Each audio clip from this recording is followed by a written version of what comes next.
Dans nos temps, nous perdons du temps. Il y a du travail. La moisson est abondante. Nous perdons du temps à beaucoup de choses. Recentrons-nous à l'essentiel. Mais comment ça se fait qu'aujourd'hui, personne ne crie, personne ne se révolte, en ne nous disant rien face à ce vent d'homosexualité qui arrive? Mais je me suis même trompé. C'était déjà dans les planchers, comme des fourmis. Et le plancher est en train de céder. Les choristes, là, vous êtes aussi infestés. Je n'ai pas dit forcément vous, mais les chorales sont infestées aujourd'hui. Ça vient comme des fourmis. Il y a des lobbies derrière. Cher Père jésuite, revenons à l'enseignement.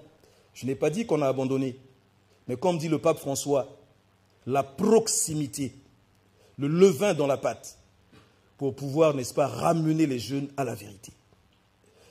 Eh bien, ces jeunes qui se donnent dans ces déviances, dans ces déviations, mais j'appelle ça déviation, je regrette, dans ces déviations. Je sais que sous d'autres cieux, on va me traiter d'homophobe. Regret éternel. Je tiendrai le même langage n'importe où. Père jésuite, il paraît que vous êtes aussi présent aux enfers, d'après du Christ. Les jésuites sont aussi présents aux enfers. Vous comprenez ça? Je n'ai pas dit en enfer. J'ai dit aux enfers. Donc au séjour des morts. Ce n'est que logique. Logique dans quel sens?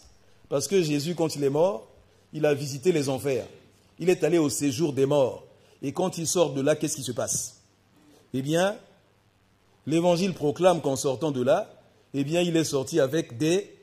Il a ressuscité des morts. C'est l'Évangile qui en parle. Des morts sont sortis avec lui. Les enfers.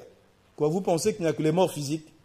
Mais nous avons une société qui vit une sorte c'est une société de mort.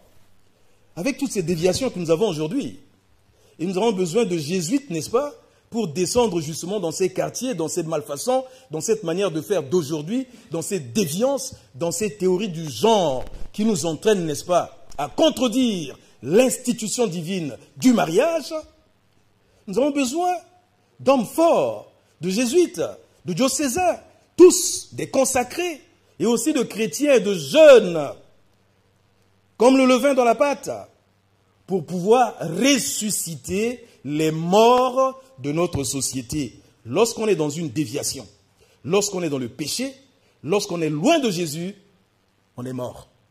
La paix du Christ. Amen. On n'est pas vivant. On est vivant que lorsque nous sommes avec Jésus. Mais en dehors de Jésus, on est perdu, on est éteint. Alors, avec ces noces d'or, avec ce jubilé, je disais c'est un cri de cœur, il nous faut, comme on dit, resserrer les rangs dans la foi. Il nous faut revoir notre actuation sur le terrain.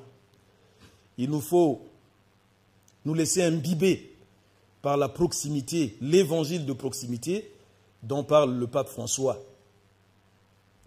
Nous devenons de plus en plus des hommes de bureau, des hommes de confort.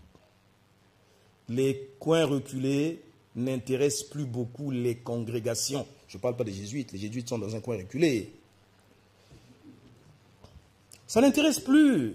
Tout le monde veut s'agglutiner, là, rester dans la ville.